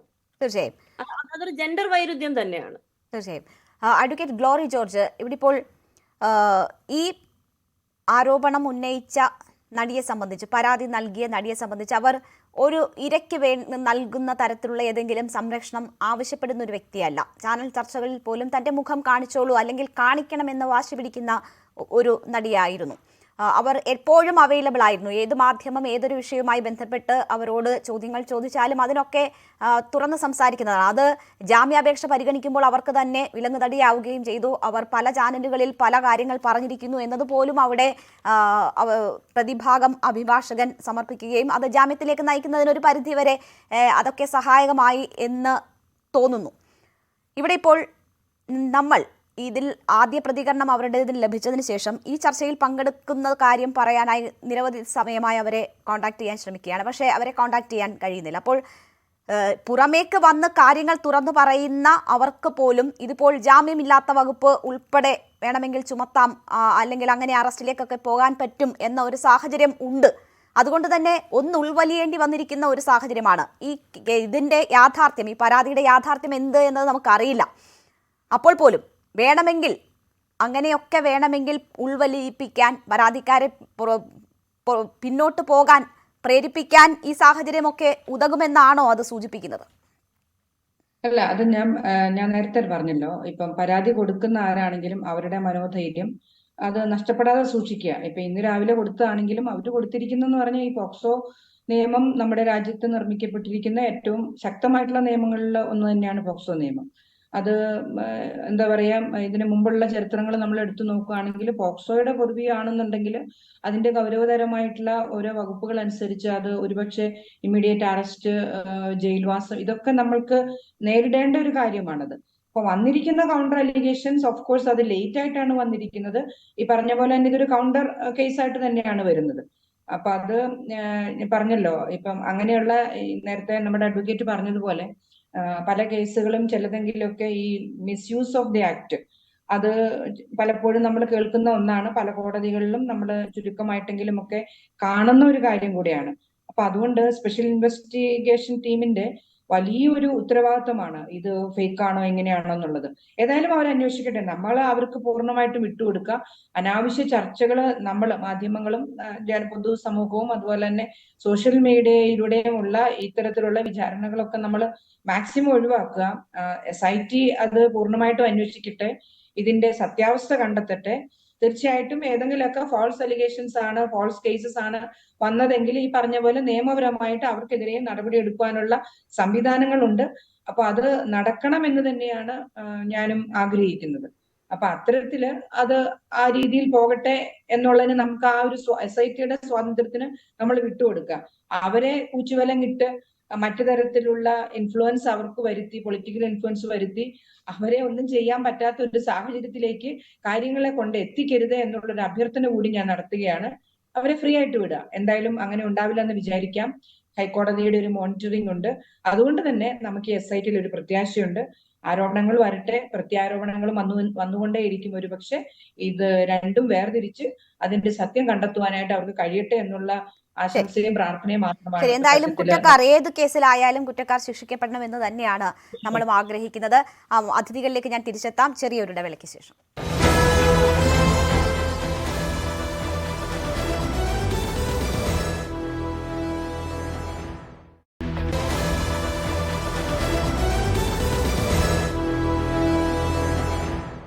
വീണ്ടും ചർച്ചയിലേക്ക്. അഡ്വക്കേറ്റ് പ്രിയദർശൻ തമ്പി, ഇവിടെ ഇപ്പോൾ ഈ നടി തനിക്കെതിരെ ഉയർത്തിരിക്കുന്ന ആരോപണങ്ങൾ കള്ളമാണ് എന്ന് പറയാൻ ആദ്യം ഒരു വീഡിയോ ഇട്ടിട്ടുണ്ട്. അതിനുശേഷം ഈ ചെന്നൈയിൽ കൊണ്ടുപോയി മറ്റുള്ളവർക്ക് കാഴ്ചവെക്കാൻ ശ്രമിച്ചു എന്നതാണ് ഈ യുവതി ഉന്നയിച്ചിരിക്കുന്ന ആരോപണം. അത് കളവാണ് എന്ന് തെളിയിക്കാനുള്ള കുറേ തെളിവുകളും പോസ്റ്റുകളും ആവർത്തിച്ചിങ്ങനെ ഫേസ്ബുക്കിൽ ഇട്ടുകൊണ്ടിരിക്കുകയാണ്. അതിൽ ഈ പോക്സോ കേസ് ആരോപണം ഉന്നയിച്ചിട്ടുള്ള പെൺകുട്ടിയുടെ ഫോട്ടോ ഉൾപ്പെടെ ഉള്ള കാര്യങ്ങളൊക്കെ ഇങ്ങനെ വിശദീകരിക്കുന്നുണ്ട്. എല്ലാം ഒരു തരത്തിൽ പബ്ലിസൈസ് ചെയ്യുന്ന ഒരു പ്രകൃതം ആ പരാതിക്കാരിയെ സംബന്ധിച്ചുണ്ട്. ഇത് കൂടുതൽ നിയമക്കുരുക്കിലേക്ക് അവരെ കൊണ്ടുപോകും എന്നാണോ കരുതേണ്ടത്? ഇങ്ങനെയുള്ള സംഭവങ്ങളിൽ ഈ ഇരകളാക്കപ്പെടുന്നവർ, അവർക്കെതിരെ കൗണ്ടർ പരാതികൾ വരുമ്പോൾ എന്താണ് അവർ പൊതുവെ സ്വീകരിക്കേണ്ടുന്ന ഒരു രീതി? അല്ല, ഈ എന്തുകൊണ്ടാണ് നമ്മുടെ നിയമത്തില് ഇപ്പം പഴയ CRPCയിലായാലും ശരി, പുതിയതായിട്ട് വന്ന BNSSലായാലും ശരി, ഈ ഇരകളുടെ പേരുകൾ രഹസ്യമായി വെക്കണം എന്നാണ് നിയമത്തിൽ പറഞ്ഞിരിക്കുന്നത്. നമുക്ക് എല്ലാവർക്കും അറിയാവുന്നത്. കാരണം അവരുടെ സ്വകാര്യത മാനിച്ചുകൊണ്ടും അവരുടെ മറ്റെല്ലാ വശങ്ങളും മാനിച്ചുകൊണ്ടും നിയമത്തിൽ തന്നെ അങ്ങനെ പറഞ്ഞിട്ടുണ്ട്. സത്യത്തിൽ അവരുടെ പേരുകൾ പുറത്തു പറയാനേ പാടില്ല. അതിജീവിതകളുടെ പേരുകൾ നമ്മൾ പറയാൻ പാടില്ല. നമുക്കറിയാം, ഈ അടുത്ത് വിരമിച്ച ഒരു മുൻ DGP അദ്ദേഹം അദ്ദേഹത്തിന്റെ ആത്മകഥയിൽ പണ്ട് അന്വേഷിച്ച ഒരു പ്രമാദമായ കേസിലെ ഒരു പെൺകുട്ടിയുടെ പേര് പറഞ്ഞിട്ടില്ല. പക്ഷെ അവരുടെ ഐഡന്റിറ്റി സൂചിപ്പിക്കുന്ന ചില വിശദീകരണങ്ങൾ ആത്മകഥയിൽ പറഞ്ഞുകൊണ്ട് അദ്ദേഹത്തിനെതിരെ, മുൻ DGPക്കെതിരെ കേസെടുത്ത സംസ്ഥാനമാണെന്ന് നമ്മൾ. അപ്പോൾ സത്യം പറഞ്ഞാൽ ഈ അതിജീവിതമായ ഗുരുതരമായ ഒരു കേസ്, ഈ പറയുന്ന പോലുള്ള ഒരു സീരിയസ് ഒഫൻസീവ് ആയിട്ടുള്ള ഒരു കേസ് FIR ഇട്ട് കഴിഞ്ഞാൽ അതിന്റെ അതിജീവിതമാർ പബ്ലിക് പ്രസന്റേഷൻ നടത്തുന്നത് തന്നെ നിയമപരമായ തടസ്സമൊന്നുമില്ല. പക്ഷെ അത് തന്നെ ഈ പറയുന്ന നിയമത്തിന്റെ ഒരു കോൺട്രഡിക്ഷൻ അല്ലേ, അതൊന്നും തന്നെ ശരിയല്ല. പക്ഷേ നമുക്ക് ഓരോ വ്യക്തികളുടെ വ്യക്തിപരമായ കാര്യങ്ങളിൽ അഭിപ്രായം പറയാൻ നമ്മളും ആളല്ല. കാരണം അതൊക്കെ ഡിപ്പെൻഡ്സ് അപ്പോൺ ദ പേഴ്സൺ. ഓരോരുത്തരുടെ ഇൻഡിവിജ്വാലിറ്റി, പേഴ്സണാലിറ്റി, അവരുടെ ഡിഗ്നിറ്റി, അതെല്ലാം വേരീസ് ഫ്രം ദ പേഴ്സൺ. ഓരോ വ്യക്തികൾ വ്യത്യസ്തമാണ്. ഒരാളെ പോലെ മറ്റൊരാൾക്ക് ആവാൻ കഴിയില്ല. അത് അവരുടെ വ്യക്തിപരമായ കാര്യമാണ്. എന്നാൽ പോലും അത് തീർച്ചയായും ഒരു സംശയവും വേണ്ട, അവരുടെ കേസിനെ വീക്കൻ ചെയ്യും എന്നുള്ള കാര്യത്തിൽ സംശയമില്ല. കാരണം ഇത്തരത്തിലുള്ള അലിഗേഷൻസ് വരുന്നു, കൗണ്ടർ അലിഗേഷൻസ് വരുന്നു. ഇതെല്ലാം ഈ കേസിന്റെ ട്രയൽ വരുമ്പോൾ ഈ സ്റ്റേജിൽ തന്നെ, ഇപ്പോൾ ബെയിൽ സ്റ്റേജിൽ തന്നെ അവര് ഈ പ്രതിഭാഗം ഈ രേഖകളെല്ലാം കോടതിയിൽ ഹാജരാക്കി എന്നല്ലേ നമ്മൾ മനസ്സിലാക്കുന്നത്. അപ്പോൾ ഇതിൽ കൂടുതൽ രേഖകളൊക്കെ ഹാജരാക്കും. പ്രത്യേകിച്ചും ഈ നമുക്കറിയാം, ഈ 376 റേപ്പ് എന്ന് പറയുന്ന ഒഫൻസ് കോൺസ്റ്റിറ്റ്യൂട്ട് ചെയ്യണമെങ്കിൽ വിത്തൗട്ട് കൺസെന്റ് ഉണ്ടായിരുന്നു. വിത്ത് കൺസെന്റ് ഒരു പ്രായമായ പുരുഷനും പ്രായമായ സ്ത്രീയും തമ്മിൽ അവരുടെ പരസ്പര സമ്മതത്തോടെ പ്രകാരം ലൈംഗിക ബന്ധത്തിൽ ഏർപ്പെട്ടാൽ ഇന്ത്യയിൽ ഒരു കുറ്റമല്ലത്. ഇപ്പൊ പണ്ട് അഡൾട്ടറി ഉണ്ട്, ഇപ്പൊ അഡൾട്ടറി പോലും എടുത്തു കളഞ്ഞു. അപ്പോൾ ഒരു സ്ത്രീക്കും പുരുഷനും, പ്രായപൂർത്തിയായ സ്ത്രീക്കും പുരുഷനും പോക്സോയിൽ മാത്രമേ ഉള്ളൂ. ശാരീരിക ബന്ധത്തിൽ ഏർപ്പെടുന്നതിനോ അവർക്ക് ഇവിടെ പോയി താമസിക്കുന്നതിനോ ഒന്നും നിയമപരമായ തടസ്സമില്ല. അപ്പോൾ എപ്പോൾ ഈ കേസ് കോൺസ്റ്റിറ്റ്യൂഷനിൽ വിത്ത് ഫോഴ്സ് റേപ്പ് ഉണ്ടാകണം. അപ്പോൾ അത് ഈ കൺസെന്റോട് കൂടിയുള്ള ഒഫൻസ് അല്ല. അപ്പോൾ കൺസെന്റ് ഉണ്ടോ ഇല്ലയോ എന്നൊക്കെയുള്ള പ്രശ്നങ്ങൾ വളരെ ഒരു നേർത്ത ലീഗൽ ഇഷ്യൂ ആണ്. അത് വളരെ സോഫ്റ്റ്. അത് പറഞ്ഞാൽ അത് എവിടെയാണ് കൺസേൺ വിത്ത് ഈ പറയുന്ന കൺസെന്റ് ഒബ്റ്റെയിൻ ചെയ്തത് ഫ്രോഡിലൂടെയാണോ എന്നൊക്കെയുള്ള ക്വസ്റ്റ്യൻ ഉണ്ട്. അപ്പൊ ഇതെല്ലാം വലിയ നിയമപ്രശ്നങ്ങളാണ്. അതുകൊണ്ട് തന്നെ ഇത്തരത്തിലുള്ള കേസുകളിലെല്ലാം വളരെ സൂക്ഷിച്ച് തന്നെ കൈകാര്യം ചെയ്യേണ്ടതാണ്. അപ്പോൾ ഇത്തരത്തിലുള്ള വിവാദങ്ങളെല്ലാം തന്നെ പ്രോസിക്യൂഷൻ കേസിന്റെ ബലം കുറയ്ക്കും എന്നുള്ള കാര്യത്തിൽ യാതൊരു സംശയവുമില്ല. ഇപ്പോൾ വന്നിരിക്കുന്ന കൗണ്ടർ അലിഗേഷൻസ് ആയാലും ശരി, അവർക്ക് പറയാം ഞാനാണ് ആദ്യം കേസ് കൊടുത്തത്. അവർക്ക് മാത്രം പറയാം ഞാൻ ഈ അതിജീവിതയ്ക്ക് പറയാം ഞാനാണ് ആദ്യം കേസ് കൊടുത്തത്. പ്രബലനായ ഒരു സിനിമാ നടനെതിരെ ഞാൻ കേസ് കൊടുത്തു. അങ്ങനെ പ്രബലനായ ഒരു സിനിമാ നടനെ ഞാൻ കേസ് കൊടുത്തു. അദ്ദേഹം ജയിലിൽ പോകുന്ന അവസ്ഥ വന്നു. മുൻകൂർ ജാമ്യം കൊടുത്തിന് അപേക്ഷിച്ചു. മുൻകൂർ ജാമ്യം കോടതി അനുവദിച്ചു. ആ സാഹചര്യത്തിൽ എന്നെ അപമാനിക്കാൻ വേണ്ടി അല്ലെങ്കിൽ എന്നോടുള്ള വിരോധ നിമിത്തം വലിയ ഗൂഢാലോചനയുടെ ഭാഗമായിട്ടാണ് എനിക്കെതിരെ ഇപ്പോൾ വന്നിരിക്കുന്ന ആരോപണങ്ങൾ എന്ന് അവർക്കും പറയാം. അപ്പൊ അതാ ഞാൻ ആദ്യം ആമുഖമായി തന്നെ ഞാൻ സൂചിപ്പിച്ചത് രണ്ട് കൂട്ടർക്കും പറയാവുന്ന കാര്യങ്ങളാണ്. അപ്പൊ ഈ രണ്ട് കേസുകളും മൊത്തത്തിൽ ഇതെല്ലാം ഷെയ്ക്കായ ഒരവസ്ഥയിൽ തന്നെ ആയിരിക്കും ഉണ്ടാവുക. അപ്പൊ അതിൽ പോലീസിനാണ്, സ്പെഷ്യൽ ഇൻവെസ്റ്റിഗേഷൻ ടീമിനാണ് വലിയ ജാഗ്രതയുള്ളത്. കാരണം ഇത്തരത്തിൽ കേസിന്റെ സർക്കംസ്റ്റാൻസസ് തന്നെ നമുക്കറിയാം. ഒരു കേസിന്റെ സർക്കംസ്റ്റാൻസിന്റെ പ്രൈമ ഫേസിയെ നമുക്ക് അവലോകനം ചെയ്യാൻ കഴിയും. കാരണം ഈ കേസ് സിനിമാ രംഗത്ത് പ്രവർത്തിക്കുന്ന എത്ര വർഷം നടന്ന ഇതെല്ലാം അവലോകനം ചെയ്യുമ്പോൾ അന്വേഷണം കുറ്റമറ്റതായി ചെയ്യണം. അല്ലെങ്കിൽ ഉള്ള അപകടം എന്ന് പറഞ്ഞാൽ ഒരു കേസിലെ ഒരു പ്രതി, ഒരു സിനിമാ താരം അല്ലെങ്കിൽ ഉന്നതനായ ഒരു വ്യക്തി അയാൾക്കെതിരെ ഒരു കേസ് കൊടുക്കുന്നു. ആ കേസ് ഫാൾസ് ആണെന്ന് കണ്ട് ആ കേസിൽ അയാളെ നിരപരാധിയാണെന്ന് കണ്ട് അയാളെ വെറുതെ വിട്ടാൽ അയാൾക്ക് തിരിച്ച് കേസ് കൊടുക്കാൻ കഴിയും സ്റ്റേറ്റിനെതിരെ. അല്ലെങ്കിൽ ഈ കേസ് കൊടുത്ത വ്യക്തിക്കെതിരെ എന്റെ റെപ്യൂട്ടേഷനെ പോയി, എന്റെ റെപ്യൂട്ടേഷൻ അപമാനിക്കപ്പെട്ടു, മലീഷ്യസ് പ്രോസിക്യൂഷൻ, എന്നെ തെറ്റായ പ്രോസിക്യൂഷൻ, അതിനും നമ്മുടെ രാജ്യത്ത് പ്രൊവിഷൻ ഉണ്ട്. നമുക്ക് ഇത് ഈ സ്വഭാവമുള്ള കേസ് അല്ലെങ്കിൽ പോലും പ്രമുഖനായ ഒരു ശാസ്ത്രജ്ഞന്റെ നമ്പിനാരായണന്റെ അനുഭവം നമ്മുടെ മുമ്പിലില്ലേ?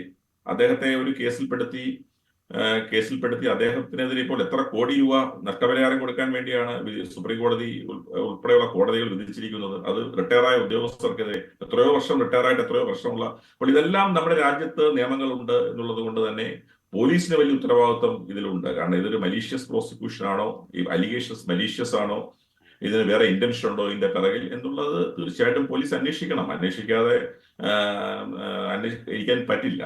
അപ്പൊ ഈ കേസുകൾക്ക് ഈ രണ്ടാമത് വന്ന കേസുകൾക്ക് അത്തരത്തിലുള്ള ഈ ആരോപണത്തിന് അതൊരു കൗണ്ടർ ബ്ലാസ്റ്റ് ആണ്, കൗണ്ടർ കേസ് ആണെന്നുള്ള ആരോപണം അവർ പറയും. സ്വാഭാവികമായിട്ടും മറ്റവർക്ക് പറയാനുള്ള അവകാശവും അവർക്കുണ്ട്.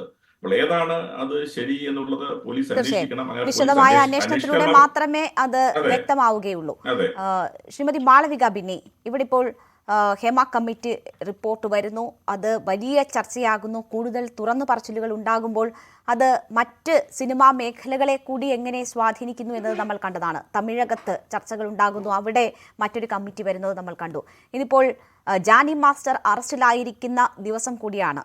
അതിൽ അതിജീവിത മുന്നോട്ടെത്തി പരാതി നൽകാൻ ഉള്ള സാഹചര്യം പോലും ഉണ്ടായത് ഒരു പക്ഷേ ഹേമ കമ്മിറ്റി റിപ്പോർട്ടിന് ശേഷം ഈ സിനിമാ മേഖലകളിലൊക്കെ ഉയർന്നു വന്ന ഈ ചർച്ചകളുടെ ഭാഗമായിട്ടാണ്. അപ്പോൾ തെലുങ്കിലെ ഏറ്റവും പ്രശസ്തനായ ഒരു കൊറിയോഗ്രാഫർ ഇന്ന് അറസ്റ്റ് ചെയ്യപ്പെട്ടിരിക്കുന്നു. അപ്പോൾ ഈ മൊത്തത്തിലുണ്ടാകുന്ന ഈ രീതിയിലുള്ള മാറ്റങ്ങളെ ഒക്കെ പിന്നോട്ട് വലിക്കില്ലേ? ഏതെങ്കിലും തരത്തിൽ ഈ രീതിയിൽ വ്യാജ പരാതികൾ അല്ലെങ്കിൽ പരാതിക്കാരെ പിന്നോട്ട് വലിപ്പിക്കാനുള്ള ശ്രമങ്ങൾ ഒക്കെ നടക്കുകയാണെങ്കിൽ, അല്ലെങ്കിൽ ഞങ്ങൾ പീഡിപ്പിക്കപ്പെട്ടു എന്ന് പറഞ്ഞു വന്നിരിക്കുന്ന ഈ പെൺകുട്ടികളിൽ ആരുടെയെങ്കിലും ഒക്കെ പരാതികൾ വ്യാജം എന്ന് തെളിയുന്ന ഒരു സാഹചര്യം ഉണ്ടായാൽ അത് മൊത്തം ഈ മൂവ്മെന്റിനെ തന്നെ ബാധിക്കില്ലേ?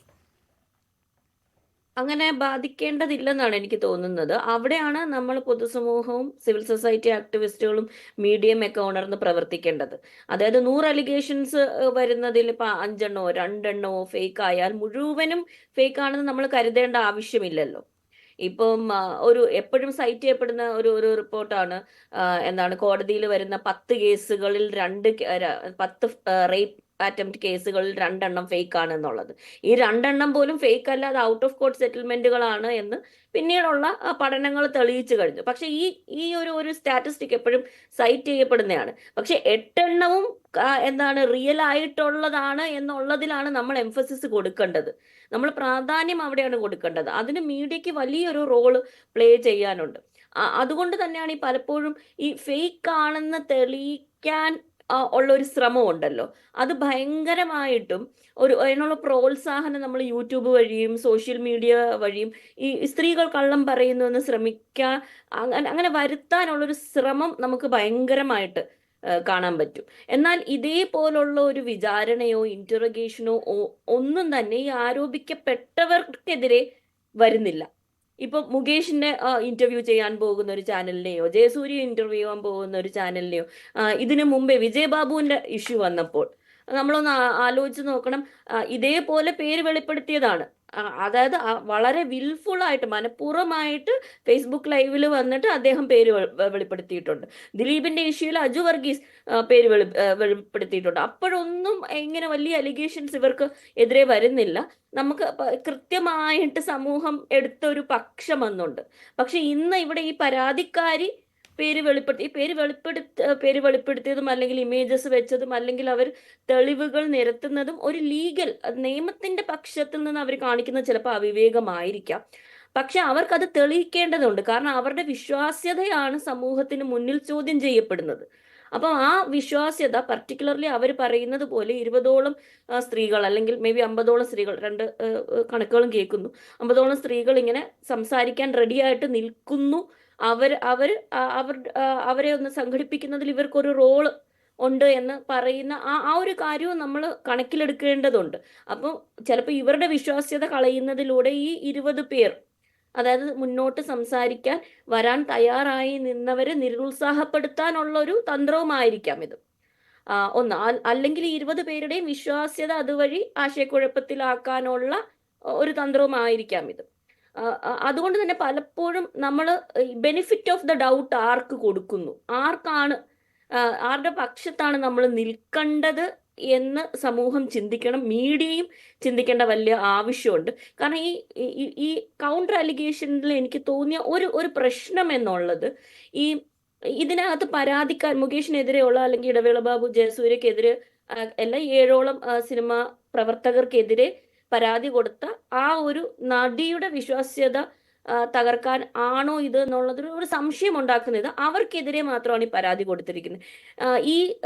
അന്ന് എന്താണ് മൈനർ ആയിരുന്ന ആ ഒരു സ്ത്രീ 2009 തോന്നുന്നല്ലേ സ്ത്രീ, അവരെ പീഡിപ്പിക്കാൻ ശ്രമിച്ച ആണുങ്ങൾ ആരൊക്കെയാണെന്നും അല്ലെങ്കിൽ അവർക്കെതിരെ ഒരു കേസ് ഫയൽ ചെയ്യാൻ ഉള്ള ഒരു അറ്റംപ്റ്റ് നമ്മൾ കാണുന്നില്ല, which is slightly doubtful for me.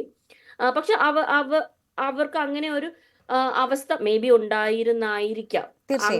അത് തമിഴ്നാട്ടിലാണ് ഈ സംഭവം, ചെന്നൈയിലാണ് നടക്കുന്നത്. അവിടെയും പരാതി കൊടുത്തിട്ടുണ്ട് എന്നാണ് പറയുന്നത്. അതിന്റെ വിശദാംശങ്ങളിൽ ഈ പറഞ്ഞവർ ഉൾപ്പെട്ടിട്ടുണ്ടോ എന്നത് അറിയില്ല. ഇപ്പോൾ ഇവർ മറ്റുള്ളവർക്കെതിരെ പരാതി കൊടുക്കുന്ന സാഹചര്യത്തിൽ ഇത് തുറന്നു പറയണമെന്ന് തോന്നി, ഇവർ ഇങ്ങനെയാണ് എന്ന് തുറന്നു പറയണമെന്ന് തോന്നി എന്നതാണ് ഇതിനെ ഒരു കാരണമായി ആ ബന്ധുവായ യുവതി പറയുന്നത്. റൈറ്റിനെ നമുക്ക് നിഷേധിക്കാനേ പറ്റില്ല. അവർക്കും അങ്ങനെ തുറന്നു പറയാനുള്ള റൈറ്റ് അബ്സല്യൂട്ട്ലി ഉണ്ട്. അത് നമ്മൾ കണ്ടുപിടിക്കുകയും ചെയ്യണം. പക്ഷെ ഒരു കാര്യം കൂടെ പറയണം, ഇപ്പോൾ ഉള്ള മുകേഷിനെതിരെയുള്ള പരാതിക്കാരി സമൂഹ മാധ്യമം വഴി ഈ തെളിവുകൾ നിരത്തുന്നതിനെ നിയമപരമായിട്ട് തെറ്റാണെങ്കിലും നമ്മൾ അത് ആലോചിക്കേണ്ടത് ഇത്രയും വർഷങ്ങൾ എടുക്കുന്നുണ്ട് ഒരു കേസ് തെളിയാൻ വേണ്ടി. ഇപ്പം ദിലീപിന്റെ കേസ് നമുക്കറിയാം, പൾസർ സുനി ഇപ്പം ജാമ്യം കിട്ടി വെളിയിൽ ഇറങ്ങി നടക്കുകയാണ്. 7 വർഷം കഴിഞ്ഞു. സുനിയുടെ ജാമ്യാപേക്ഷ നാളെയാണ് പരിഗണിക്കാൻ പോകുന്നത്. ഞാൻ താങ്കളിലേക്ക് തിരിച്ചെത്താൻ സമയം ഉണ്ടാവില്ലായിരിക്കും. അഡ്വക്കേറ്റ് ഗ്ലോറി ജോർജ്, ഇതിപ്പോൾ സൂചിപ്പിക്കപ്പെട്ട കാര്യം, ഈ എതിരാളി എത്രമാത്രം ശക്തനാകുന്നുവോ അത് എങ്ങനെയൊക്കെ ഈ നിയമ നടപടികൾ നീട്ടിക്കൊണ്ടു പോകുന്നു എന്നതാണ്. സുപ്രീം കോടതി പോലും അതിശയം ഉണ്ടാക്കുന്ന തരത്തിലാണ് ഇത്രയും വിചാരണ നീണ്ടുപോകുന്നതിനെ നോക്കിക്കണ്ടത്. എൽദോസ് കുന്നപ്പള്ളിക്കെതിരെ ആരോപണം ഉന്നയിച്ച യുവതിക്കെതിരെ നിരവധി കേസുകളുണ്ട്. അവരുടെ ക്രെഡിബിലിറ്റി ഇതുപോലെ ചോദ്യം ചെയ്യപ്പെട്ടതാണ്. അവരെ വലിയ രീതിയിൽ വ്യക്തിഹത്യ ചെയ്യുന്നത് നമ്മൾ കണ്ടതാണ്. അങ്ങനെ മുകേഷിന്റെ കേസിലാണെങ്കിലും അദ്ദേഹത്തിന് യാതൊരു സ്ഥാനവും ഒഴിയേണ്ടി വരാത്ത സാഹചര്യമൊക്കെ ഉണ്ട്. അധികാര സ്ഥാനത്തിരുന്നു കൊണ്ട് തന്നെ കേസിനെ നേരിടുമ്പോൾ ഉണ്ടാകുന്ന സാഹചര്യമാണോ ഇത് എന്ന സംശയം ആർക്കും ഉണ്ടാകാവുന്നതേ ഉള്ളൂ. അപ്പോൾ ഒരേ സമയം അതിജീവിത ഈ നിയമ നടപടികളുമായി മുന്നോട്ട് പോകണം. അവർക്കെതിരെ ഉണ്ടാകുന്ന ഈ രീതിയിലുള്ള ഗുരുതരമായ കേസുകൾ അല്ലെങ്കിൽ വ്യക്തിഹത്യ, അതിനെയൊക്കെ അതിജീവിച്ച് മുന്നോട്ട് പോകേണ്ടി വരുന്ന ഒരു സാഹചര്യം, കൂടുതൽ പരാതികൾ പറയാൻ ആളുകൾ രംഗത്തെത്താനൊക്കെ ഉതകുന്ന തരത്തിൽ ആകുമോ, അതോ ഇങ്ങനെ വലയുന്നത്, നിയമ നടപടികളുമായി വലയുന്നത് വലിയ രീതിയിൽ തിരിച്ചടിയാകുമോ? എന്താണ് താങ്കൾക്ക് തോന്നുന്നത്? നടി ആക്രമിക്കപ്പെട്ട കേസ് ഉൾപ്പെടെയുള്ള കാര്യങ്ങൾ നോക്കിയാൽ ശരിയായ വിധത്തിൽ വേഗത്തിൽ കാര്യങ്ങൾ മുന്നോട്ട് പോകുന്നുണ്ടോ? അത് തീർച്ചയല്ലേ. നടി ആക്രമിക്കപ്പെട്ട കേസിൽ 7 വർഷമായിട്ട് ഇതിങ്ങനെ ഇഴഞ്ഞു നീങ്ങുന്നതിന്റെ കാരണം നമുക്ക് വ്യക്തമല്ലേ. അപ്പൊ അതുകൊണ്ട് തന്നെ പല ആളുകളും ഇത്തരത്തിലുള്ള പരാതികൾ ഉണ്ടെങ്കിൽ, ഇത്തരത്തിലുള്ള അനുഭവങ്ങൾ ഉണ്ടെങ്കിൽ അവർ മുന്നോട്ട് വരാനായിട്ട് മടി കാണിക്കും എന്നുള്ളത് സത്യമല്ലേ. ഇപ്പോൾ തന്നെ ഹേമ കമ്മിറ്റിയുടെ മുമ്പിൽ മൊഴി കൊടുത്ത പലരും കേസുമായി മുന്നോട്ട് പോകാൻ താല്പര്യപ്പെടുന്നില്ല. കാരണം ഇത്തരത്തിലുള്ള ഡിലേ അവർ അനുഭവിക്കുന്നു. ഈ പറഞ്ഞതുപോലെ പ്രതിയായിട്ടുള്ള ആളെ ടാർഗറ്റ് ചെയ്യുന്നതിന് പകരം മിക്കവാറും ഇത്തരത്തിലുള്ള പരാതികൾ കൊടുക്കുന്ന സ്ത്രീകൾക്ക് എതിരെയാണ് അധികമായിട്ടും സാമൂഹിക മാധ്യമങ്ങളിലും മറ്റും ചർച്ചകളിലൂടെയും എല്ലാം അക്രമങ്ങൾ നടക്കുന്ന അവർക്കെതിരെയാണ്. നമ്മളൊരു പരാതി കൊടുത്ത്, പ്രത്യേകിച്ചും റേപ്പ് കേസുകൾ, ഇത്തരത്തിലുള്ള കേസുകൾ അത് എത്രയും വേഗം തീർപ്പാക്കണം. പിന്നെ അവർക്ക് കിട്ടേണ്ട നീതി എത്രയും വേഗം അവർക്ക് കിട്ടിയിരിക്കണം. ഇപ്പൊ ഈ നടി ആക്രമിക്കപ്പെട്ട കേസില് 1ാം പ്രതിയായിട്ടുള്ള പൾസർ സുനി പുറത്തിറങ്ങാൻ സുപ്രീം കോടതി നമുക്ക് തെറ്റു പറയാൻ പറ്റില്ല. 7 വർഷമായിട്ട് ഒരാൾ അകത്ത് കിടക്കുമ്പോൾ അദ്ദേഹത്തിന് ജാമ്യം കൊടുക്കേണ്ട നിയമപരമായിട്ടുള്ള ബാധ്യതയുണ്ട് അവിടെ. പക്ഷെ അതിനോടകം തന്നെ ഇതിന്റെ വിചാരണ പൂർത്തിയാക്കാമായിരുന്നു. വിചാരണ പൂർത്തിയാക്കി കുറ്റക്കാരനെന്ന് കണ്ടിരുന്നെങ്കിൽ അയാൾ ഇപ്പോഴും ജയിലിൽ കിടന്നേനെ. പക്ഷെ അത്തരത്തിലുള്ള കാര്യങ്ങളിലേക്കൊന്നും പോയിട്ടില്ല. അപ്പൊ ഇത് വലിയൊരു സിസ്റ്റം ഇതിനകത്ത് ഉണ്ടെന്നുള്ളത് സത്യമാണ്. കാരണം ഇത് ഗവൺമെന്റിന്റെ ഭാഗത്തുനിന്ന് ഇത്തരത്തിലുള്ള പ്രോസിക്യൂഷൻ നടപടികൾ ഏറ്റവും അധികം വേഗത്തിൽ തന്നെ പൂർത്തിയാകേണ്ട വലിയ ഉത്തരവാദിത്തമുണ്ട്. അതിന്റെ ഭാഗത്തു നിന്ന് ഒരിക്കലും ഏത് ഗവൺമെന്റ് ആയിക്കൊള്ളട്ടെ അവർക്ക് പിന്മാറി പോകാനായിട്ട് സാധിക്കില്ല. ശരി ശരി. എന്തായാലും സമയം കുറവ് കൊണ്ടാണ് ഞാൻ ഇടപെടുന്നത്, ക്ഷമിക്കുക അഡ്വക്കേറ്റ് ഗ്ലോറി ജോർജ്. എന്തായാലും നിയമ നടപടികൾ നീണ്ടുപോകുന്നത് ആരെ സംബന്ധിച്ചായാലും ബുദ്ധിമുട്ടുണ്ടാക്കുന്ന കാര്യമാണ്. പക്ഷേ ആത്യന്തികമായി സത്യം ജയിക്കണം, ഇരയാക്കപ്പെട്ടവർക്ക് നീതി ലഭിക്കണം. വളരെ നന്ദി ചർച്ചയിൽ പങ്കെടുത്ത എല്ലാ അതിഥികൾക്കും. ഇടവേളയ്ക്ക് ശേഷം അടുത്ത വാർത്താ ബുള്ളറ്റിൻ കാണാം.